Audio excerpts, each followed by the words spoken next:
Hello students, welcome to think नौकरी।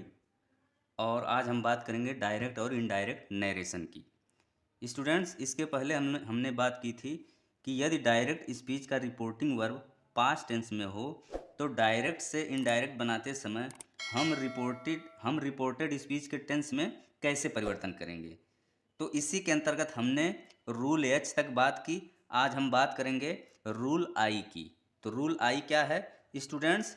अगर direct speech का रिपोर्टिंग वर्ब पास्ट टेंस में हो और रिपोर्टेड स्पीच में कैन तथा में आया हो तो डायरेक्ट से इनडायरेक्ट बनाते समय कैन को कुड में तथा में को माइट में बदल देंगे। लेकिन यदि रिपोर्टेड स्पीच में must, ought, could, would, might, had better, use to आया हो तो डायरेक्ट से इनडायरेक्ट बनाते समय इनमें हम कोई भी परिवर्तन नहीं करेंगे।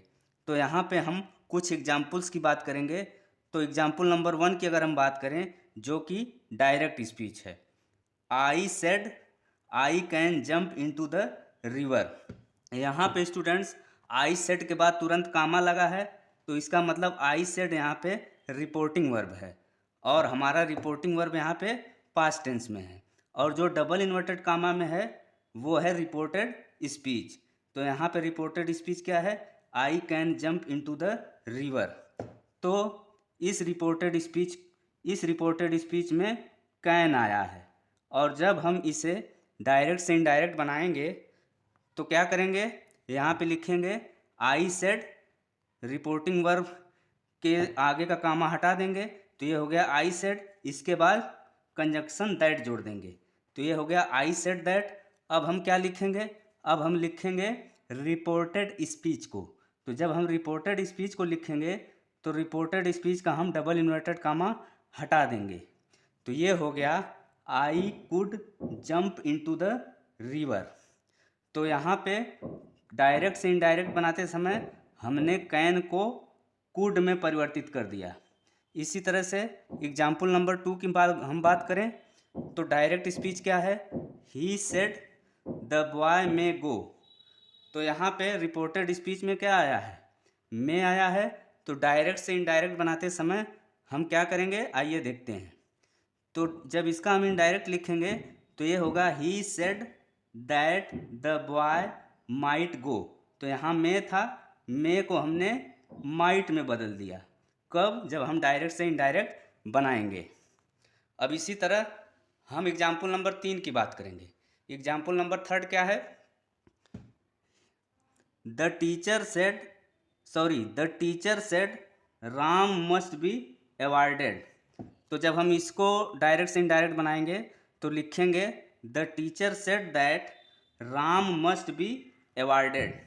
तो जैसा कि मैंने ऊपर बताया था कि यदि रिपोर्टेड स्पीच में मस्ट आएगा तो मस्ट में हम कोई परिवर्तन नहीं करेंगे।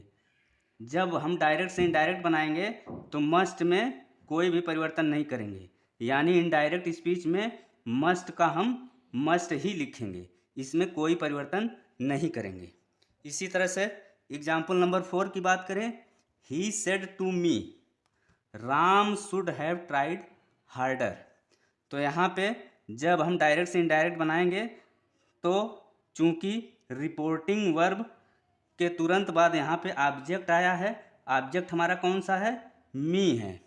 तो जब रिपोर्टिंग वर्ब के तुरंत बाद ऑब्जेक्ट आए तो सेड का हम क्या लिखते हैं? टोल्ड लिखेंगे। कब? जब हम डायरेक्ट से इनडायरेक्ट बनाएंगे। तो ये हो गया he told me that Ram should have tried harder. अब चूंकि यहाँ पे रिपोर्टेड स्पीच में शुड आया है तो डायरेक्ट से इनडायरेक्ट बनाते समय हम शुड का शुड ही लिखेंगे, यानी शुड में कोई परिवर्तन नहीं करेंगे। इसी तरह से अब हम बात करते हैं एग्जाम्पल नंबर 5 की। एग्जाम्पल नंबर 5 क्या है? I said my teacher used to take class regularly. तो यहाँ पे रिपोर्टेड स्पीच में कौन सा शब्द आया है? यूज्ड टू आया है। तो यूज्ड टू आया है तो जब हम इसे डायरेक्ट से इनडायरेक्ट बनाएंगे तो इसमें कोई परिवर्तन नहीं करेंगे।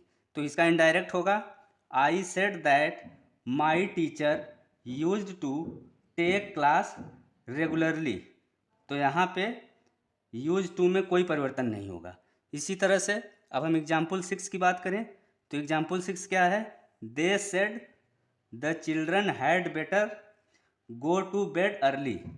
तो जब हम इसको डायरेक्ट से इनडायरेक्ट बनाएंगे तो क्या करेंगे, चूंकि रिपोर्टेड स्पीच में यहाँ पे हैड बेटर आया है, रिपोर्टेड स्पीच में क्या आया है, हैड बेटर।